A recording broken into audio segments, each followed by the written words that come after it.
Welcome to our tour of Hindu scriptures. We're about to journey into one of the oldest and, honestly, one of the biggest literary traditions on the planet. I mean, it is so vast that it can feel a little overwhelming, right? So the big question is, where do you even start? Okay, so just picture this. You walk into a library, but the books in here were written over 3,000 years by who knows how many different people. You'd be totally lost without some kind of guide, right? Well, lucky for us, this incredible spiritual library has a really clear map, a basic system that helps us make sense of the whole thing. So the first thing you need to know is that this entire library is basically split into two huge sections, two main wings. And the way they're divided is actually super simple, but it's also really profound. It all boils down to one question. Where did the text come from? Was it heard directly from a divine source, or was it remembered and then passed down by humans? Right, and this is the core distinction. On one side, you've got what's called Shruti, which literally means that which is heard. You can think of these as direct divine revelations, these eternal truths that ancient sages heard when they were in deep states of meditation. Then on the other side, you have Smṛti, which means that which is remembered. These are texts written by brilliant human minds to explain and apply those divine truths to our everyday lives. So if Shruti is the timeless source code, Smṛti is kind of like the user manual that helps us understand it. All right, let's take a walk into that first swing, the Shruti section. Now, this is the most sacred part of the entire library. This is where you find the foundational texts, the ones that are considered to have a purely divine origin. And the absolute cornerstone of all the Shruti texts are the four Vedas. You've got the Rig Veda, Yajurveda, Samaveda, and the Atharva Veda. These are the most ancient and revered scriptures in Hinduism, and they are just packed with hymns, powerful mantras, and some incredibly deep ideas about the universe. So here's what's really fascinating. Each Veda isn't just one book. Nope. It's actually a collection of four distinct layers. You start with the Samhitas. That's the core collection of hymns and mantras. Then you move on to the Brahmanas, which are basically detailed instruction manuals for rituals. After that, you get the Aranyakas, or the forest texts, which were meant for hermits to meditate on. And it all leads up to the Upanishads, which, wow, contain some of the deepest philosophical teachings you'll find anywhere in the world. It's this amazing journey from ritual all the way to profound insight. And just how deep are we talking? Well, traditionally, there are 108 major Upanishads, and together they form the very core of what's known as Vedanta philosophy. It's like this vast ocean of thought, constantly exploring the ultimate nature of reality and what it means to be human. Okay, so let's cross the hall and head into the other wing of our library. And this wing is much larger. This is Smṛti, that which is remembered.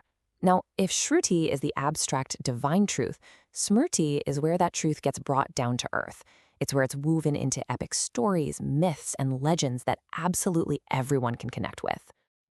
And the real giants of this section are the Itihasa, which literally means thus it was.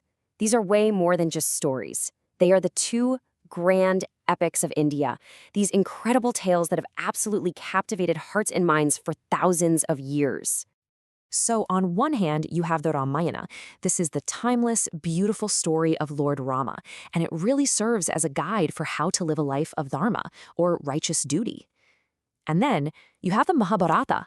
This thing is a colossal epic about a massive war, and it just dives into the deepest, most difficult questions about ethics and morality. I mean, at 100,000 verses, it's one of the longest poems ever written. And tucked away inside this huge epic is one of the most beloved and important scriptures of all, the Bhagavad Gita. But it doesn't stop with the great epics. Next up, you find the Puranas. This is a massive collection of 18 major texts that kind of act as a mythological encyclopedia. Seriously, they cover everything from the creation of the universe to the lives of gods and goddesses and heroes, and it's all designed to inspire a feeling of devotion. Now, you might think a collection that big would be confusing, but it's actually pretty neatly organized. The Puranas are generally grouped by the main deity they focus on. So whether you're a devotee of Vishnu or Shiva or the Divine Mother, there's a whole body of stories and teachings just for you. It's a really cool way of personalizing the divine, making it accessible to pretty much everyone. But hold on, Smṛti isn't all about myths and epics. This wing of the library also has a more, let's say, technical section. It's filled with really structured texts that lay out the blueprints for how to run a well-ordered society, covering everything from law and ethics to some really deep philosophy. And the breadth of what's in here is just incredible. You've got the Dharma Shastras. These are basically the ancient legal and ethical codes for society. Then there are the Agamas and Tantras, which are super detailed how-to manuals for temple worship and rituals. And then you have the Sutras, these brilliant, super compact threads of logic that become a foundation for entire schools of philosophy. And it's these sutras that are literally the seeds from which the 6 classical schools of Hindu philosophy, the darshanas, grow. You can think of each sutra as being like a compressed file of ideas, just laying out the essential framework for a complete worldview. And this is where you really see the incredible intellectual diversity of the tradition. I mean, you've got schools like Nyaya that are all about pure logic, and others like Vaisheshika that explore the atomic nature of reality. Of course, there's the world-famous school of yoga, which focuses on practical discipline, and it all kind of culminates in Vedanta, which circles right back to those Upanishads we talked about to tackle the biggest metaphysical questions. It just goes to show you, in this library, there isn't just one single path to truth. There are many. So as we step back and take a look at the whole library, you can really see the full picture, can't you? From the divine revelations in the Vedas to the human dramas in the epics, and all the way to the intricate logic of the sutras, this is so much more than just a collection of old books. It's a living, breathing library that's designed to guide pretty much every single part of the human experience.